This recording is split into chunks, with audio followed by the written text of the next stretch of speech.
Welcome to Writing Career Coach, the podcast where we talk about building a writing life that works for your goals, your clients, and your creative energy. I'm Tiffany Coulter. Today's episode is for every writer who has a book they can't quit thinking about, or multiple if you're like me. You know the one I mean. The novel that's lived in your hard drive for 3 years, the memoir that keeps tugging at your sleeve, the nonfiction idea you keep outlining but you never quite start. This book matters to you. It's the one you care about, but between writing for clients, editing for others, pitching, working a full-time job, and just keeping things running, you don't have much left over. That book becomes the thing you get to when things slow down, only they never do. It's the book that won't let go. If you're feeling guilty about your unfinished manuscript, let me say this. You're not lazy. You're not a flake. You're not behind. You're a professional. You've been showing up and doing the work. But client work and creative work and jobs and families ask for different parts of us. And the longer your own book sits, the heavier it starts to feel. You open the file and instead of feeling excited, you start to feel like behind, defeated, like you already failed before you even type a single word. So in this podcast, I hope to kind of change that for you. Let me give you a few simple steps. Number 1, start smaller. Please don't wait for the perfect weekend, the writing retreat, the stretch of time when everything else clears. If you do, you may never write. Start small. So small it feels almost silly, like 15 minutes. And I'm not joking. Maybe 100, 200 words, tops, a few sentences, a messy paragraph. That's how real writing happens, not in huge dramatic blocks, but in frequent, tiny ones. Consistency beats intensity. Every time, whether exercising or writing. Number 2, schedule it like client work. You know to do this. Your paid writing gets space on your calendar, so should your book. If writing every day doesn't fit your season, then build up project blocks. Maybe it's like every other Friday, a Saturday morning a month, a quarterly retreat, whatever it looks like. Your writing deserves structure, not just your intentions. I tell my coaching clients this all the time. Your creative work isn't a hobby, it's part of your body of work, and it needs more than leftover time. But those times can be small, like I said, 15 minutes. Step 3, give it your best energy.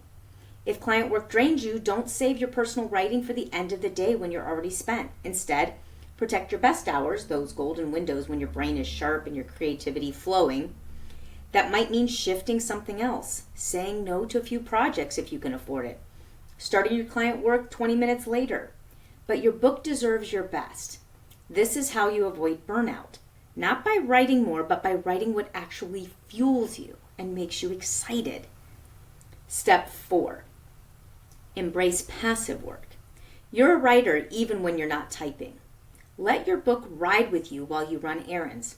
Untangle a chapter while you're folding laundry. Record a voice memo while you're walking the dog. This is what I do all the time. Some of your best breakthroughs will come when your hands are busy and your brain is relaxed. Capture those thoughts. Keep a running list. Let your subconscious do some of the lifting. This is a real part of the writing process.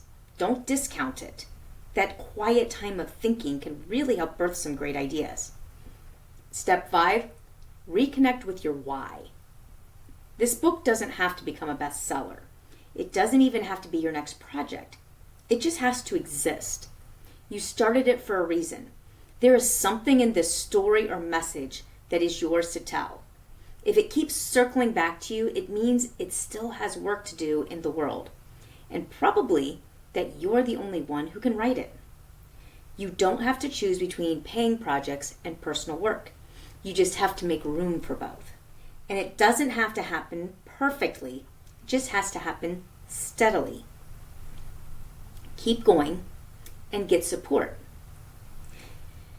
If this sounds like your story, I want you to know you can do this and you don't have to figure it out alone.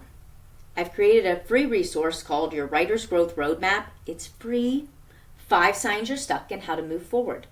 It's a clear, practical tool that gives you help in resetting your goals, rethinking your time, and finally starting to finish what matters. You'll find the link in the show notes or go to my Substack, writingcareercoach.substack.com, and you can find out more there. You can also get lots of other free stuff. While you're there, be sure and subscribe. I send weekly articles for writers who are building businesses and bodies of work, whether you're self-published, traditionally published, running a service-based writing business, all those kind of things. If you like to write, there's something there for you. If you don't see it, put it in the comments and I'll write it for you. So here's your reminder. That book won't let go of you. It's not a nuisance, it's a calling. Say yes, 100 words at a time. You don't need more hustle. You just need to kind of get into a rhythm. You're a writer and that's what we do. Get excited about it. I'll talk to you next week.